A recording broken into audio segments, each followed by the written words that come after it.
Парламент телевиз байр суурь нэвтрүүлгийн шинэ дугаарыг хүргэх гэж байна. Бидний өнөөдрийн сэдв Төв Аз, Кавказ, Монгол, Афганистаны бүс нутгийн форум гэсэн сэдвээр явагдана. Тэгэхээр студид зочноор олон улсын харилцаа судлаач Бямханд хүрэлцэн ирсэн байна. Өдрийн мэнд. Урилга хүлээж авсанд баярлалаа. Баярлалаа, урьсанд баярлалаа. Тэгэхээр за Төв Азийн бүс нутаг гэж сүүлийн үед яригдах боллоо шүү дээ. Тэгэхээр яг энэ аль улсуудыг хамарсан бүс нутаг гэж ярьж байна. Тэгээ ер нь бүсчлэлээр нь бас цаашдаа хэрэгжүүлж байгаа хамтын ажиллагаануудын талаар товчхон мэдээлэл. За сүүлийн үед бол ерөнхийдөө Төв Аз бол маш их гүрнүүдийн сонирхлыг татж байгаа энэ бүс нутгийн тоонд бол орж байгаа. За яагаад вэ гэхээр бид нар бас мэдж байгаа Азийн 100 болж байгаа гэдээ бид нар ерөнхийдөө ярьж байгаа. Тэгэхээр Аз бол дэлхийн одоо хөгжлийн гол төв болон за тэр дундаа бол энэ Төв Азийн бүс нутаг маань бас юугаар онцлогтой гэхээр хуучин одоо зөвлөлтийн бүрэлдэхүүнд байсан 5 одоо стан гэж нэрлэгддэг ийм улсуудаас бүрддэг. За тэг хамгийн ойрын жишээ гэх юм бол бидний одоо хурш шахуу тийм ээ Казахстан улс. За дээр нь бол Монгол улсын хувьд бас их онцлогтой байрлалтай. Хоёр бүс нутгийн дунд одоо оршдог. За нэг талаараа бол шууд газар зүйн байрлалыг нь авч үзэх юм бол манайх Төв Азад байрлалтай улс гэж боддог. Тэгээд бид нар ч бас шүлэг дотроо ч гэсэн бичдэг те. Азийн чийжэнд гэл ингээд шүлэг найрагалтаа хүртэл ингээд өөрсдийгөө дурддаг. За нөгөөтэйгүр бол бид нар зүүн хойд Азийн бүс нутагт ингээд оршдог. Геополитикийн одоо ийм өрмөц байршилтай юм уус байгаа. За тэгээд сүүлийн үед бол энэ Төв Азийн бүс нутгийг сонирхох их гүрнүүдийн одоо түрүү хэлсэн те сонирхол бол нэмэгдэж байгаа. За ялангуяа зөвлөлтийн одоо буюу Оросын холбооны улсын нөлөөлөл суларч байгаа, Украинд явуулж байгаа одоо дайн байлдааны үйл ажиллагаатай холбоотойгоор бүгд найрам хятад ард улсын бас сонирхол бол маш их нэмэгдсэн. За нөгөөтэйгүр бас уламжилт ёсоор энэ бүс нутгийг сонирхдаг нэг их гүрэн байгаа бол Америкийн нэгдсэн улс байдаг. За яагаад вэ гэхээр Америкийн хувьд бол дэлхийд даярах одоо гадаад бодлого явуулдаг гэдгээр онцлогтой учраас Төв Азийн одоо хэрэг явдалд бол нэлээд их оролцож ирж байгаа. За бас энэ Төв Азийн бүс нутгийнх нь зүүн хойд Азийн бүс нутагтай нэг онцлог нь бол хүн амын өсөлт их хурдцтай өсөж байгаа залуу хүн амтай бүс нутаг байгаа. Зүүн хойд Азийн одоо бүс нутгийг аваад үзэхээр бол бидний сайн мэдих Япон, Солонгос ч гэдэг юм уу Хятад гээд бүгдээр хүн ам зүйн одоо тийм асуудалтай хөшөрж байгаа хурдтай юм одоо хөшөрсөн юм хүн амын тоонд тооцогдож байгаа. Тэгэхээр дараагийн одоо энэ өсөлт одоо дэлхийн одоо тий өсөлтүүд бол энэ Төв Азийн бүс нутагт гарах боломжтой. За дээр нь бол Төв Аз бол байгалийн баялаг ихтэй ийм бүс нутаг учраас дэлхийн улс орнуудын ашиг сонирхлыг ихээхэн татаж байна. За ялангуяа Төв Азийн орнуудад бол сүүлийн үед одоо энэ их гүрний гол өрсөлдөөний талбар болоод байгаа хиймэл оюун ухаан дижитал технологид хэрэгтэй байдаг. За тэдний гол түүхийд болдог одоо газрын ховор элемент, уран гэх мэтчлэн онц чухал ажил бүтэлтэй ийм ашигт малтамлуудын томоохон ордууд байдаг. За Казахстан улсын хувьд бол дэлхийд ураны олборлолтоор бас тэргүүлэгч орнуудын тоонд ордог. За мөн газрын ховор элементийн тодорхой нөөцтэй манай улс ч гэсэн бас яг дээр дурдсан тий уран болон газрын ховор элементийн бас ийм нөөцтэй улс гэж одоо тооцогддог байгаа. Энэ утгаараа бол бидний бас байгалийн баялагтай холбогдуулаад бас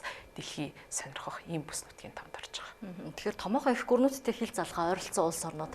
За нэг талаараа харуул жижиг улс орнууд байгаа. Тэгээ эднэрийн нэгдээ тодорхой хэмжээний бизнесийн шинэ гарц зам хайгаад явж байгаа шүү дээ. Тэгэхээр зөвхөн бизнесээр зогсохгүй байхaltaа тодорхой хэмжээний өөр соёлын ч юм уу том бас юм солилцоонууд явагдаж байгаа. Тэгэхээр энэ жижиг улс орнуудын нэгдэлд ер нь том гүрнүүд яг яаж ханддаг юм? За мэдээч хэрэг бол их гүрнүүдийн гол нөлөөлөл бол ялангуяа одоо дэлхийн геополитикийн нөхцөл байдал өөрчлөгдөж байгаа. За олон улсын харилцаанд бол хүчний шинэ хуваарлтууд болж байгаа. За энэ утгаараа бол Төв Аз юм уу те одоо бусад бүс нутгийг бие даах гэхээсээ илүү одоо ямар нэгэн их гүрний нөлөөнд байхыг бол тэд нар сонирхдаг. Энэ утгаараа бол одоо эдгээр улсыг бол бие дааж тийм ээ хоорондоо интеграцчлах буюу хамтын ажиллагаанд ороход төдийлөн таатай ханддаггүй. Гэхдээ бол Төв Азийн орнуудын хувьд бол бас энэ нийгмэл identity буюу одоо бүс нутгийн identity-г бий болгохыг одоо зорж байгаа. За энэ нь бол одоо өөрсдийн шашин болон соёлын одоо нийтлэг үнд зүйлээр тулгуурлахаас гадна одоо түрүүнд дурдсан зах зээлийн боломжуудад тулгуурсан ийм хамтын ажиллагааг энэ төргөнд өрнүүлэхийг их сонирхдаг. За Төв Азийн орнууд түрүүнд дурдсан байгалийн баялаг болон ихээхэн одоо хүний нөөцийн ийм боломж чадвар бол нэлээд сайтай улс орнуудын тоонд орж байгаа. За мөн одоо сүүлийн үед бол ихээхэн сайхан одоо нэгдэж байгаа бүс нутаг гэж нэрлэж болно. За өмнө нь бол яг Төв Аз гэдэг утгаараа ихэнх нь бас авторитар дэглэмтэй гэдэг утгаараа бас өрөндийн орнуудын хөрөнгө оруулалт хязгаарлагдмал байж байгаа бол энэ нь бол илүү их одоо нэгдэх хандлагатай болж байгаа. За ийм учраас бол их гүрнүүд ч гэсэн энэ бусан тусдагт эдийн засгийн хамтын ажиллагаа өрнүүлэхийг зорддог. За улс орнууд ч гэсэн хоорондоо бас энэ жижиг улсууд учраас бүгдээрээ одоо юу гэдэг адилхан юм үйлдвэрлэх гэхээс илүү одоо ижил үйлдвэрлэж чадж байгаа зүйлүүдээрээ хоорондоо нэгдэх. За энэ юу гэдэг жимс жимсгнээ гаргана нөгөөдөл нь хөдөө аж ахуйн бүтээгдэхүүн ч гэдэг юм уу те. За зарим байгалийн баялаг гэдэг ч юм уу иймэрхүү хамтын ажиллагааны одоо юу чаддгаараа бие бинийгээ нөхөж одоо хамтын ажиллагаагаа өрнүүлэх боломжтой ийм бүс нутаг гэж харж байгаа. За нөгөөтэйгүр Төв Азийн бүс нутаг нь бол цаашаага ингээд үргэлжлээд Кавказын бүс нутаг руу бас залгаж байгаа юм.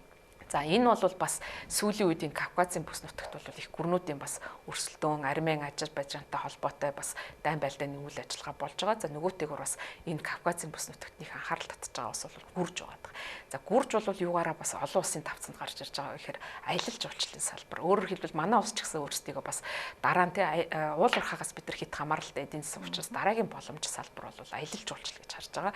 Тэгэхээр Төв Азийн бүс нутаг болон энэ Кавказын бүс нутагт бас аялал жуулчлалыг хөгжүүлэх юм сонирхлууд байгаа учраас харилцан бүс нутгийн хоорондын одоо аялал жуулчлалын солилцоог явуулах хүн хоорондын хамтын ажиллагаа тийм ээ Монголд очиж амрах ч юм уу эргээд бид нар бас Монголын одоо иргэд маань бол эдгээр Төв Азийн орнууд руу аялах за хүмүүсийн соёл одоо тийм боловсрал бүх юмтай нэм танилцах боломжууд бол байгаад байгаа. Тэгэхээр хамтын ажиллагааг өрнүүлэх ялангуяа энэ одоо иргэдийн хамтын ажиллагааг өрнүүлэхэд тээвэр логистикийн хамтын ажиллагаа маш чухал өөрөөр хэлбэл шууд нислэгтэй болж байгаа тийм. За энэ одоо сайн талууд нь бий болж байгаа нь одоо иргэд хоорондын харилцааг бас хамтын ажиллагаа хөгжүүлэх боломж бас харагдаж байгаа. За бас нэг юм ковидын үед бол нэг зүйл ажиглагдсан. Юу гэхээр бид нар бас бүгд одоо саяхан одоо өнгөрсөн юм жишээ байна тийм. Хятад улс бол хилээ хаасан. За тэр үеэр бол бид нар одоо нарийн ногоо жимсхний асуудал бол тулгарсан. За энэ үеэр бол Төв Азийн бас жимсхэн манайх руу орж ирсэн одоо алим гэдэг ч юм уу тийм. Тэгэхээр цаашдаа ч гэсэн иймэрхүү энэ Төв Азийн жимсхэнтэй одоо бид нар бас хамтын ажиллагаагаа хөгжүүлэх боломжтой. За нөгөөтэйгөр бас биднэрт боломжит одоо ийм жимсхнүүд байдаг. За энд бол чацарган ч юм уу те. За анс зэрэг одоо өөрийнхөө оронд ургадаг бараа бүтээгдэхүүнээ тэдний зах зээлд нийлүүлэх бас боломжууд байгаа юм. За мөн одоо арьс шир байна тийм ээ. Манайх бол хөдөө аж ахуйн орон учраас энэ арьс ширний боловсруулалт мах зэрэг одоо энэ зүйлүүдээрээ Төв Азийн зах зээлд бас нөхөж те тэдний байхгүй зүйлийг нөхөх за харилцан одоо байгаа зүйлүүдээр хамтын ажиллагаа өрнүүлэх юм боломж бол харагдаж байгаа. Хэдэн оноос хойш ер нь хамтын ажиллагаагаа эхлүүлж вэ? Одоо ямар төвшөнд явж байгаа вэ? Ер нь манай улсад гэдэг юм уу тодорхой хэмжээний форум сургалт одоо таны мэдэх юм ч гэдэм юм том нэгдсэн хэмжээний уулзалтуудыг зохион байгуулж байсан уу? За энэ удаагийн форум бол хоёр дахь удаагийн ийм форум Монгол улсад зохион байгуулагдаж байгаа. За түрүүнд дурдсан одоо Төв Азийн таван улс, за мөн Кавказын орнууд болон Монгол, Афганистан гэдэг орнууд одоо 10 гаруй орн байгаа. Тэгэхээр эдгээр орнууд бол жил болго ээлжилж энэ форумыг зохион байгуулдаг. Тэгээд анхных нь одоо Монгол улсад бол 10 хэдэн жилийн өмнө бол болж исэн. За ингээ хоёр дахь удаа нь ингээд нөгөө орноо тойроод явангууд одоо өнөөдөр энэ жил бол манай улсад энэ форум зохион байгуулалтаараа онцлогтой байгаа. За Төв Азийн орнуудтай бол анх одоо зөвлөлтийн бүрэлдэхүүнээр эдгээр орнууд бол тусгаар тогтносон зөвлөлтийн бүрэлдэхүүнээс салж за энэ үеэс эхлээд бид нар бол шууд дипломат харилцаа бол тогтоож эхэлсэн. За зарим газруудад нь бол бид нар шууд одоо элчин сайдын яамаа байгуулах зэрэгээр бол хамтын ажиллагаа өрнүүлж байгаа. Сүүлийн үед бол Узбекистанд одоо бас хамтын ажиллагаа их нэмэгдэж байна. За одоо хэдхэн хоногийн өмнө Туркменстаны ерөнхийлөгч Монгол улсад бас айлчлаа. Энэ бол бас Төв Азийн хамтын ажиллагаа ямар төвшөнд бид нараас хөгжиж байгаа вэ гэдгийг бол харуулж байгаа нэг тод жишээ болж байна. За яагаад вэ гэхээр энэ одоо нөгөө 5 дотроос хамгийн их одоо хаагдмал гэж нэрлэгдэхээр улс нь бол Туркменстан. Тэгэхээр энэ улс бол бас аюугаа нэгдэж эхэлж байна. Гадаад зах зээлүүд хөрөнгө оруулалт за бусад орнуудтай хамтын ажиллагаагаа өрнүүлэхэд бэлэн байгаа гэдгийг одоо энэ Төв Азийн одоо энэ орны тий ерөнхийлөгчийн хийсэн Монгол улсад хийсэн айлчлал бол харуулж байна. За нөгөөтэйгүр бол бид нараас Төв Азийн орнуудад үлгэрлэх зүйлүүд бол маш их бий.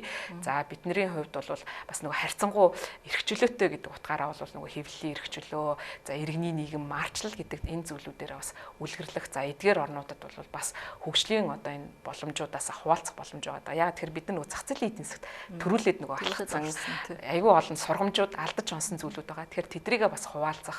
За цаашдаа бол тэ зах зээлийн боломжууд за бидний хувьд бол бас сүүлийн үед хөгжүүлж байгаа энэ финтекүүд байгаа бид нар бүгдээр нэг аппликейшн зээл гэж яриад байдаг те энэ зүйлүүд ч гэдэг юм уу энэ одоо технологи дижиталчлж байгаа энэ байдлуудаа бас Төв Азийн орнуудтай хуваалцах боломжууд байна. За нөгөөтэйгүр бол бас саяхан манай улсын одоо захим хөгжлийн яамнаас бол бас тодорхой юм алсын хариаг бас одоо танилцуулж байгаа нь би бас сонсон. За энэ бол юу вэ гэхээр манай улс бол Төв Азийн бүс нутаг дотроо одоо дижитал хаб болох тийм ээ дижитал юм төв болох юм сонирхол, амбиц, вижн байгаа гэдгээ бид бас харуулж байна. Тэгэхээр магадгүй бид нар одоо энэ өргөн уудам нутагтаа сүүлийн үед бол их гүрнүүд юун дээр өрсөлдөж байгаа вэ? Дата центруудыг байгуулахын төлөө тэр нөгөө химэл оюун ухааны те датаг боловсруулах төвүүд байгуулагдана. Тэгэхээр энэ төвийг Монголынхаа нутаг дэвсгэрт бий болгох за түүгээрээ дамжуулаад Төв Азийн орнуудтай бас интеграц хамтын ажиллагаа дижитал ийм одоо зүйлүүдийг бий болгох боломжтой юм болов уу гэж харж байгаа. За мэдээж хэрэг бол энэ хамтын ажиллагаанд сул талууд байгаа. Гэхдээ бол илүү сул тал гэхээсээ илүү одоо тэр давуу талууд нь илүү жин дарах байхаа гэж найдаж байгаа. Тэгэхээр эдгээр улсуудтай хамтарч шинэ эдийн засгийн одоо зам үүсгэлэн шүү дээ. Тэгэхээр ерөнхийдөө давуу талуудыг бизнес талаас нь та хэлээд өгөөч. Жишээ нь манайх ямар бараа бүтээгдэхүүний гадшаа тэр улсуудад нийлүүлж болох юм бэ? Эдийн засгийн үед ямар үр өгөөжтэй одоо тийм байдал харагдаж байна. За бид нар бол одоо хүн ам бол ойлгомжтой 3.5 сая хүн амтай.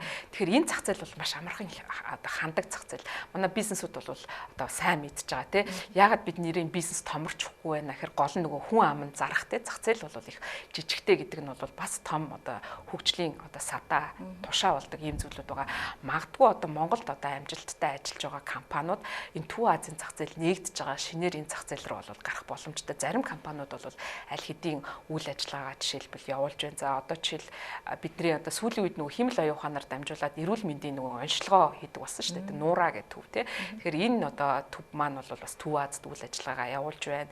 За зарим одоо жишээ нь бид нар боловсролын салбартаа бол нэлээд бас ялангуяа хувийн одоо боловсролын салбар одоо бид нар Кембрижийн одоо хөтөлбөрч гэдэг юм уу ийм өрөндийн хөтөлбөрүүдийг бол бид нар боловсролын салбартаа одоо сайн нэвтрүүлж чадсан. Тэгэхээр англи сургууль гэдэг English School гэдэг манай сургууль байгаа. Тэр бол Узбекистанд үйл ажиллагаа явуулах. За Монгол Базалт гэдэг компани байна тий.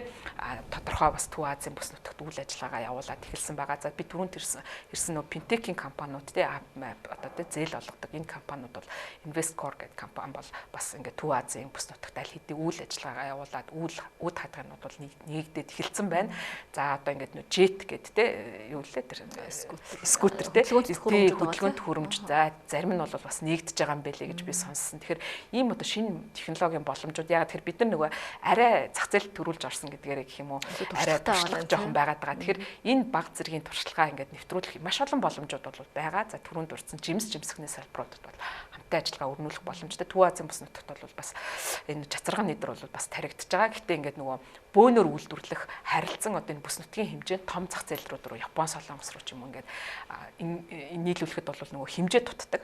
Тэгэхээр магадгүй бүгдээрээ нийлээд тэр одоо зах зээл рүү бүтээгдэхүүнээ Төв Азийн бүгдээрээ те чацарганаа гаргадаг ч юм уу ингэж бөөнөр нь гарах юм бол их хэмжээгээр том зах зээл рүү орох боломж бол ажиглагдчих байна. За мөн махны салбарууд байна те.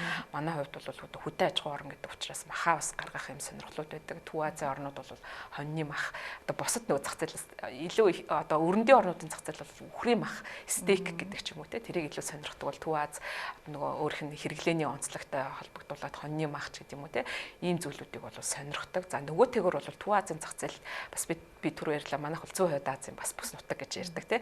Тэгэхээр Зүүн Хойд Азийн зах зээл рүү гарахад асар олон одоо стандарт шаардлагууд бол тавигддаг. Жишээ нь Азийн улсууд Япон, Солонгос руу бараг махаа нийлүүлэх гэхээр өндөр босго стандарт ч юм уу те одоо чинь за тэр бас нөгөө ноолор үйлдвэрлэдэг хүмүүстэй ярьж хахад бол жишээ нь одоо ноолорын бүтээгдэхүүн нийлүүлэхэд илүү одоо тийм complicated буюу те нарийн төвхтэй ийм одоо дизайн детальтэй тийм юмнууд их сонирхдаг зах зээл байх жишээтэй.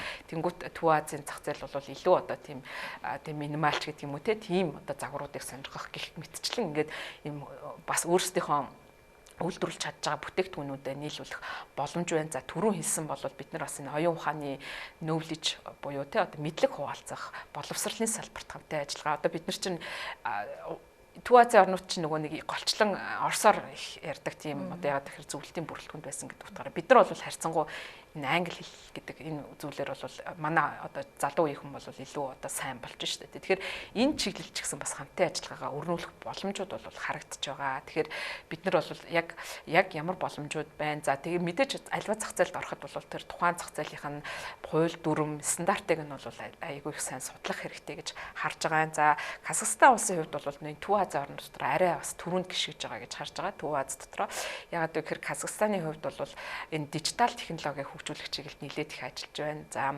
Астана хотод хаб гэд байгуулсан одоо дижитал хаб те. За тэрэнд нь юу гэхээр нөө технологийн компаниуд үйл ажиллагаа явуулах. За дээрээс нь хууль эрх зүйн орчин бол бий болгоцсон. Өөрөөр хэлбэл их Британий British law гэж ярьдаг те.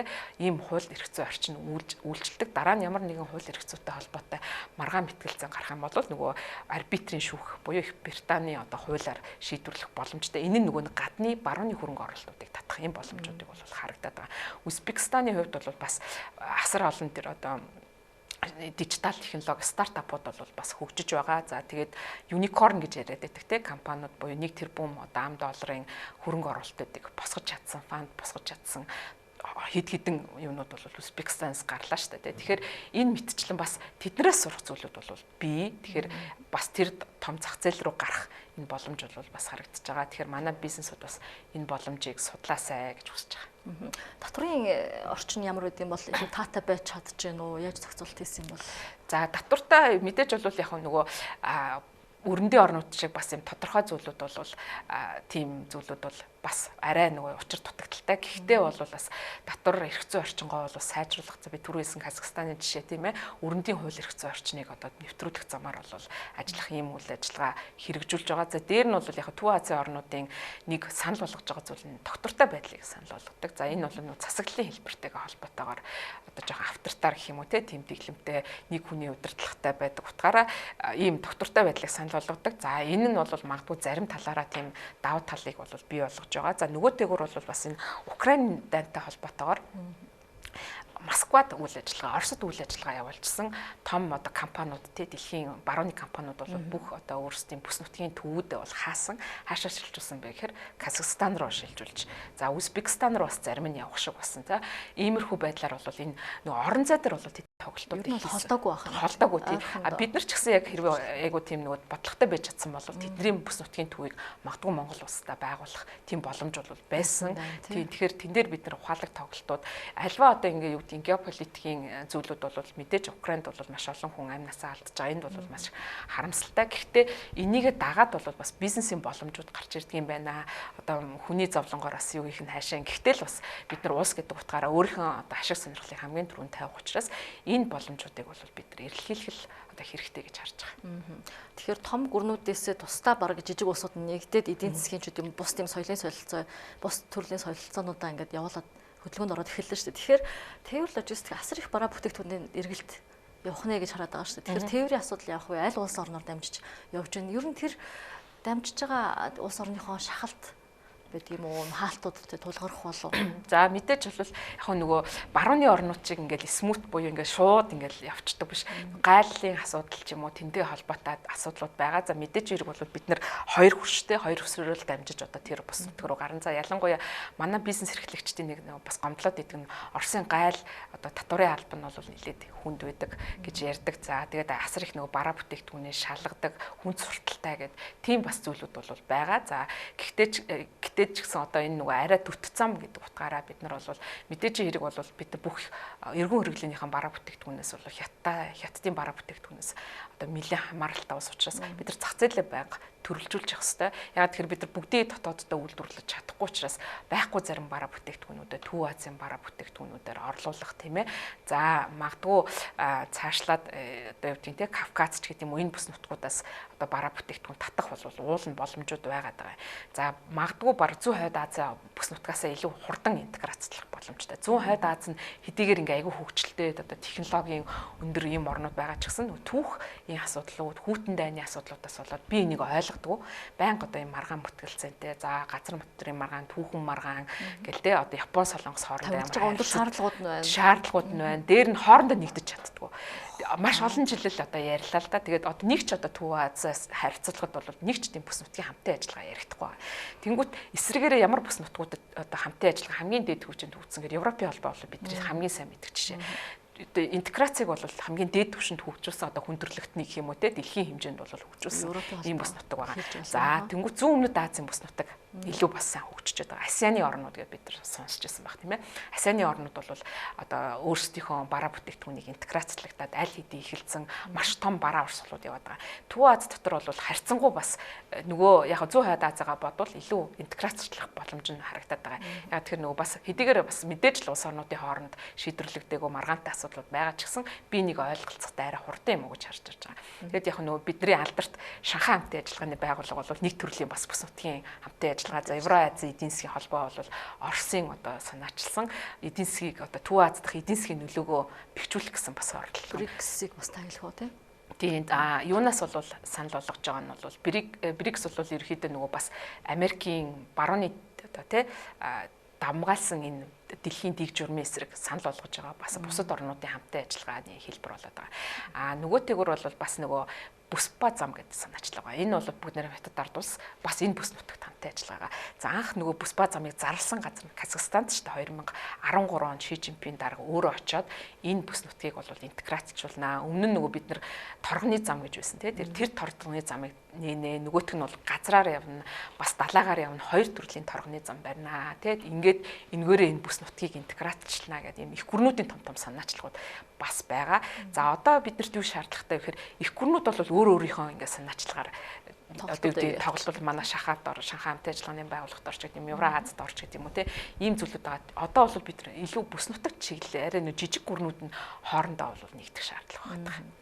Тэгэхээр эдгээр улсуудыг харахад ерөнхийдөө хамгийн өндөр хөгжилтэй нь манай улс байгаа юм шиг харагдаж байна л да. Тэгэхээр манай улс яг нөгөө ардчлалын засаглалаас ингээд нэг шат ухарчж байна л да. Тэгээд бас жижиг улсуудтай ингээд нэгдчихэж байгаа нь нэг талаараа бас энэ давуу тал юм уу, нөгөө талаараа бас ухралт болсон юм шүү дээ гэж шүүмжлэх хүмүүс байгаад байна.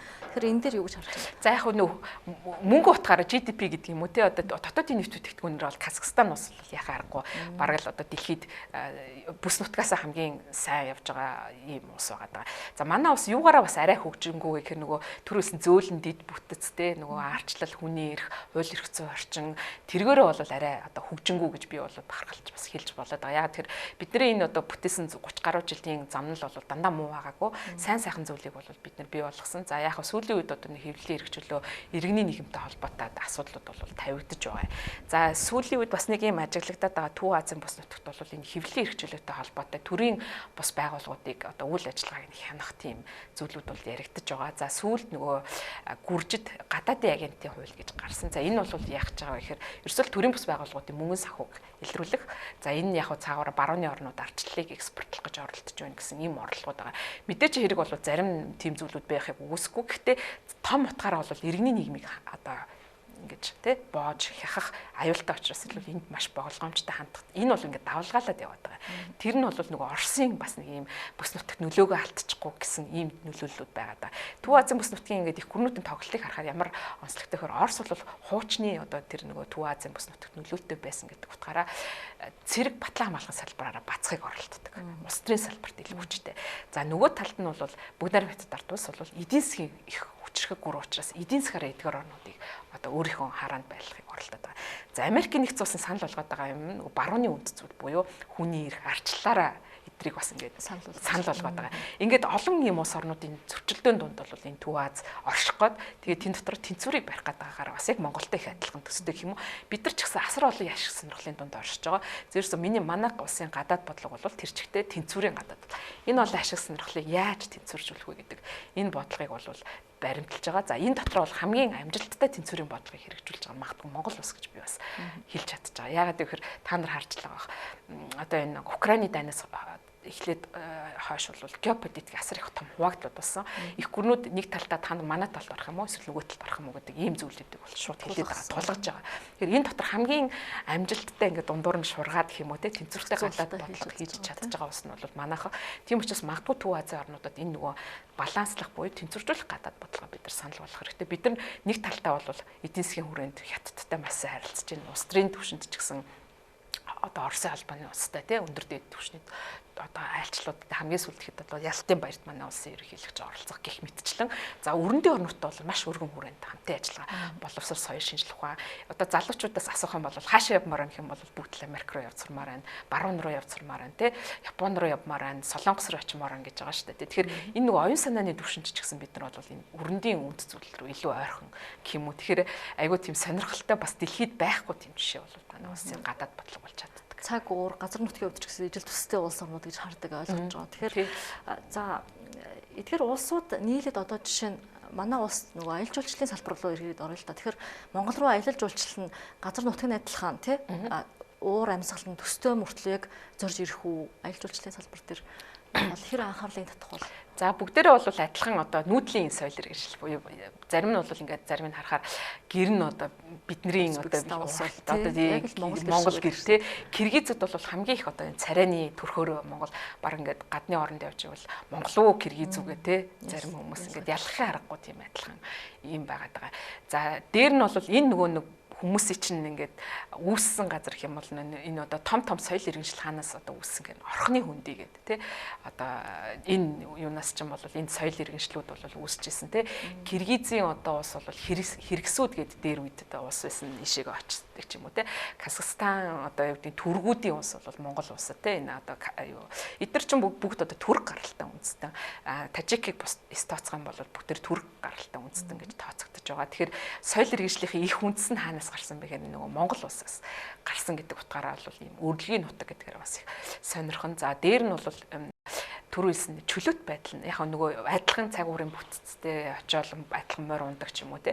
Гэхдээ энэ чөлөөт байдал нь энэ залуу хүмүүсийн энэ зүйлийг бол их татдсан байна гэд. Би бас ингээд сонсч байсан. Монголын одоо Улаанбаатарыг Нью-Йорк гэж ярьж байгааг хоорондоо те.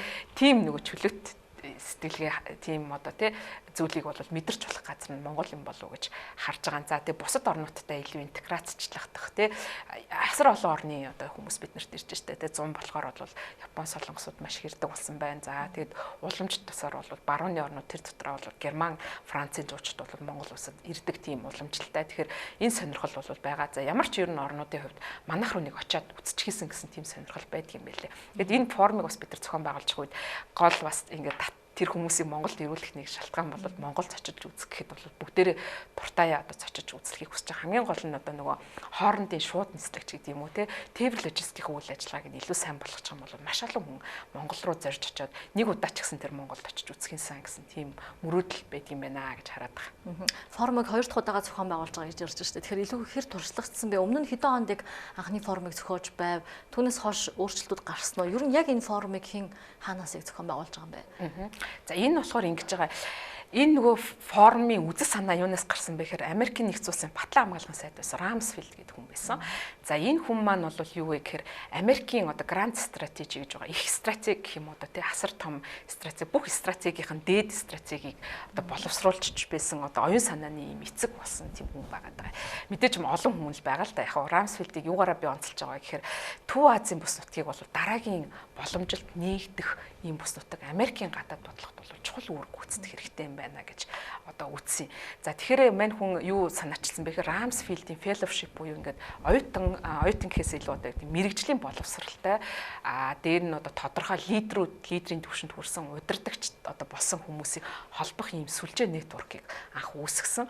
За энэ хүрээндээ бол Монголыг багтааж эхэлсэн. Тэгээ манай бас одоо оюун санааны лидер болсон ч юм уу те тийм хүмүүс бол энэ хөтөлбөрт бол хамрагдаж байсан. За тэгээд энэ бүс нутгийг харсан чинь нөгөө түрүүлсэн асар олон их гүрнүүдийг өрсөлдөн байсан. Тийм учраас энэ залуу лидерүүдийг бэлтгэх хэрэгтэй юм байна. За тэд нар бол ирээдүйдээ нөгөө бүс нутгаа бие даасан байдлаар одоо хөгжүүлэх гол хүчин юм байна гэж харсан байна.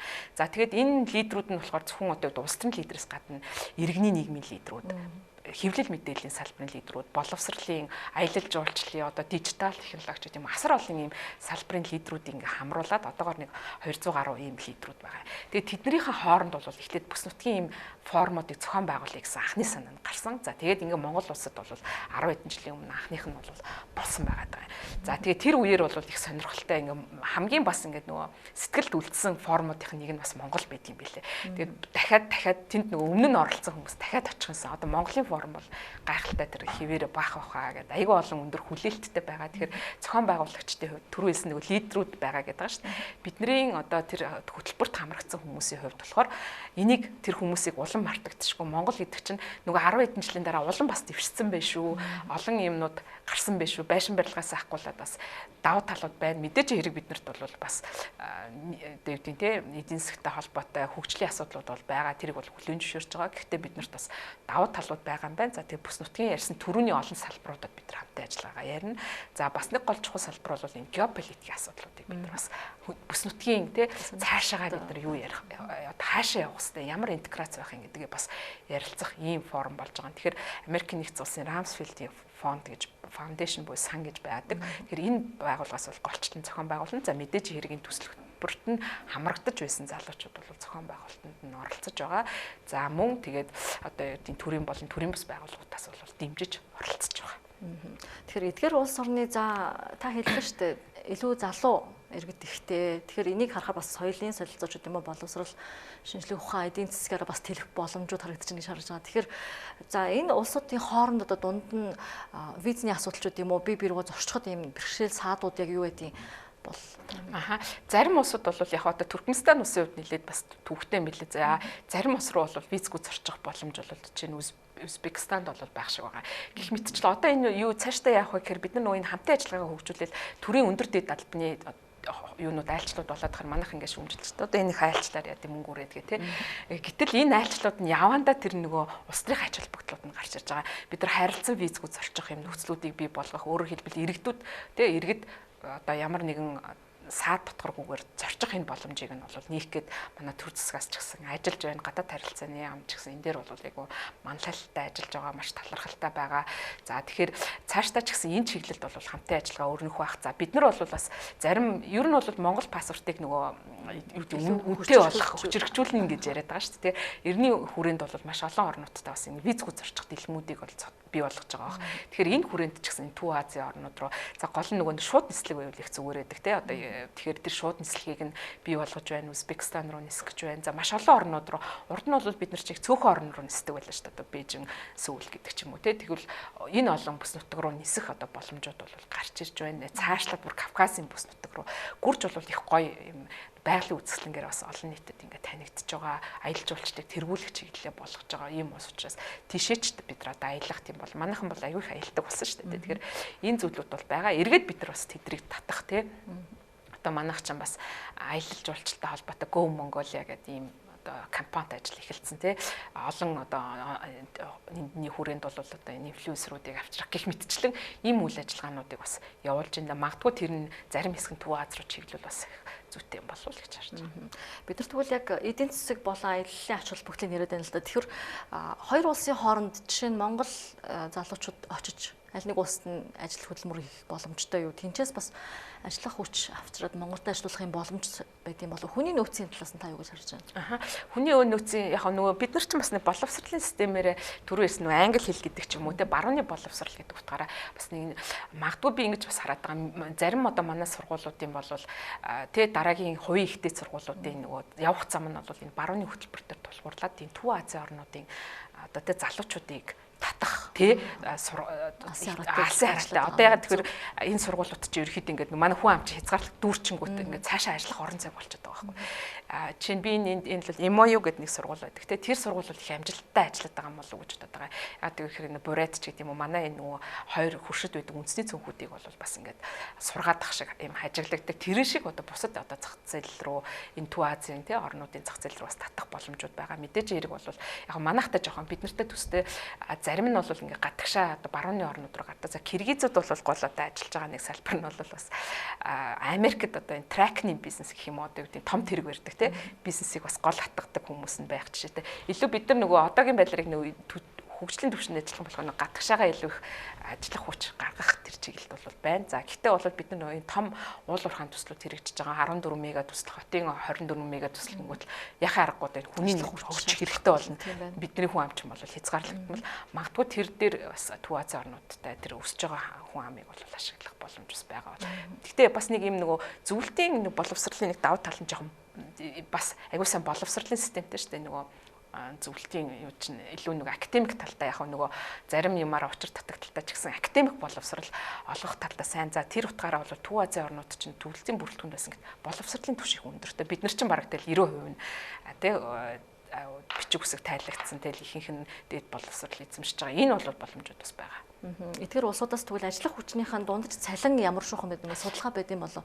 Манайх одоо 14 мега төслөө эхлүүлээгүй байхтай хүртэл одоо ч гэсэн хүний нөөц ажиллах хүчний хомсдолтой л яваад байгаа шүү дээ. Тэгэхээр яг энэчнээс энэ улсуудаас ажиллах залуучууд авчраад бас хөгжилтөө нэмэр оруулах гэх юм бол цалин өснөө үед ямар. Тий яг ер нь төстөөд гэхдээ ер нь тэдний гол бас сонирхож байгаа нь илүү баруун руу гарах те илүү өндөр цалин одоо авах ч гэдэг юм уу те IT-ийн салбарын хүмүүс нь одоо Япон, Солонгос ч гэдэг юм уу те цаашлал Америк ч гэдэг юм уу.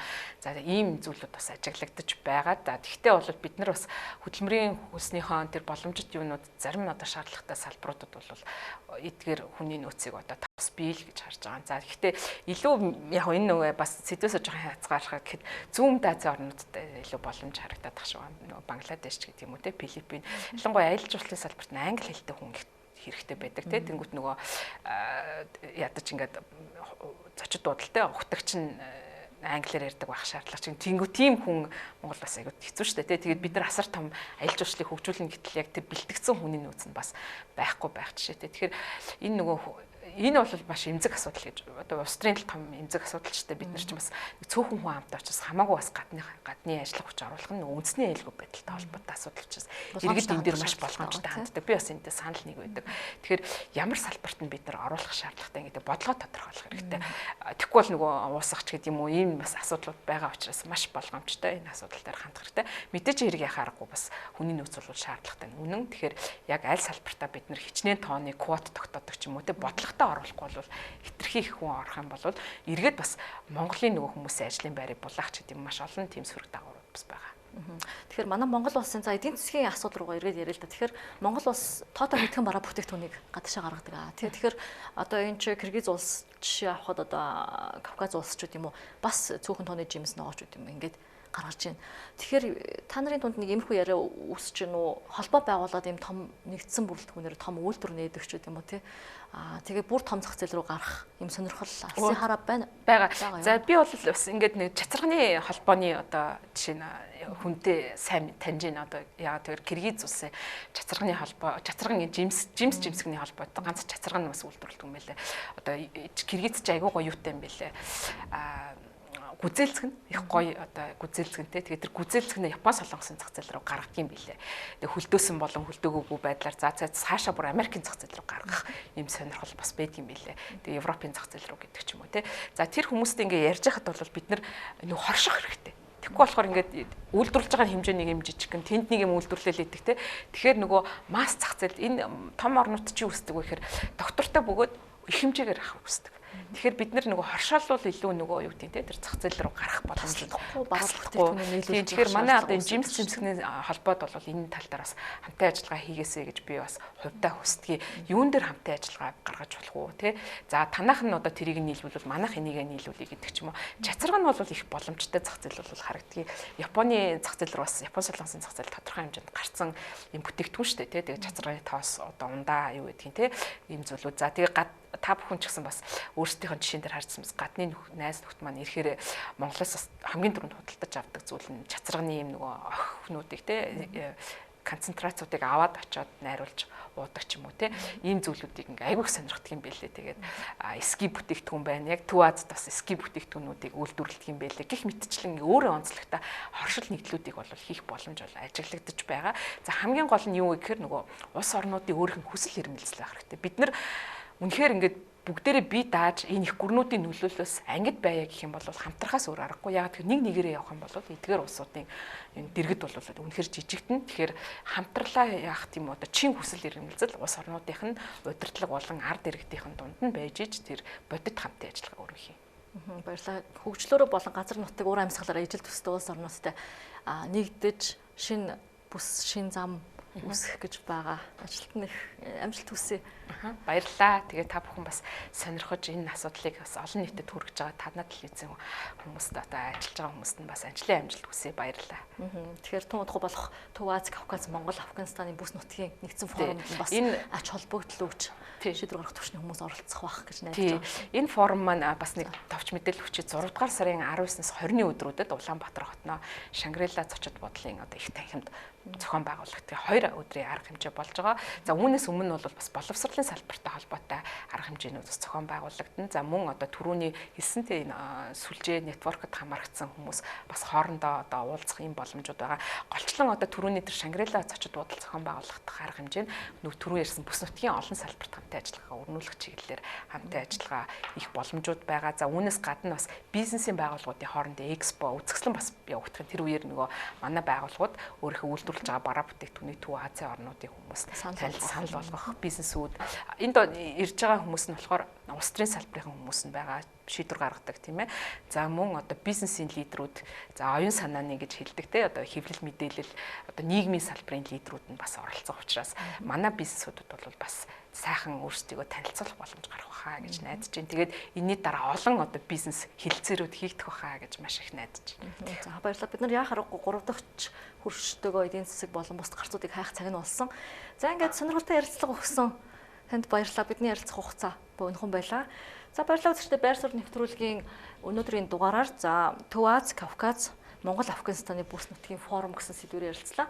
Студид олон улсын харилцаа судлаач Бямханд ажиллалаа.